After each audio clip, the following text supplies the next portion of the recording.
Na tukisalia katika masuala yanayofungamana na afya, siku chache baada ya Rais William Ruto kuzindua mpango wa kushughulikia afya kwa wote katika kaunti na kuwakuza ama ukuzaji wa afya ya jamii kwa msaada wa kila mwezi wa malipo ya kila mwezi, wadau wa afya katika kaunti ya Mombasa wameonyesha kujitolea kuboresha mfumo wa afya.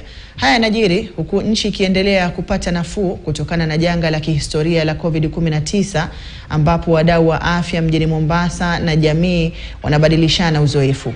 Idara ya afya kaunti ya Mombasa hata hivyo imesema kuna uhaba wa dozi za chanjo ya COVID-19 na kuna uwezekano wa kuendelea na zoezi la chanjo unaingiliwa. Serikali kuu imetakiwa kuongeza dozi za chanjo hiyo.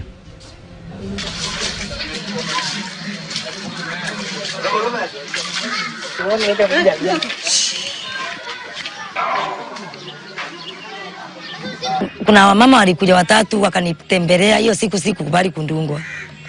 Wakarudi tena wakaja mara ya pili nikakataa. Wakarudi tena wakaja mara ya tatu. Pia makastoma zangu mimi nauzanga mnazi wakakataa pia. Nakuta sengine tunaenda huko maporomokoni kwa Wanjakoe.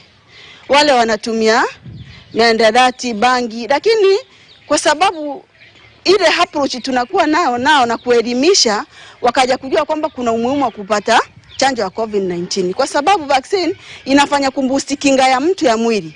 Watu wanapooza, mara watu wengine wanasema kwa hawatapata kizazi, shona hawatapata kuzaa, hawatapata nini. Sasa mambo yalikuwa mengi, watu ambao walikuwa wanaongea huku na huku. Ile njia nyingine pia tuliweza kutumia ni kufundisha wazazi kupitia watoto wao.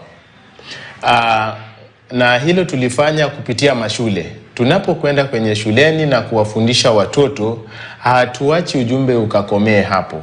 Tunahakikisha kwamba tunaambia mtoto aende afikishe ujumbe kwa mzazi. It has been a great journey and a success to us because irrespective of the fact that there were some challenges in terms of misconceptions or facts, we managed to roll out this much.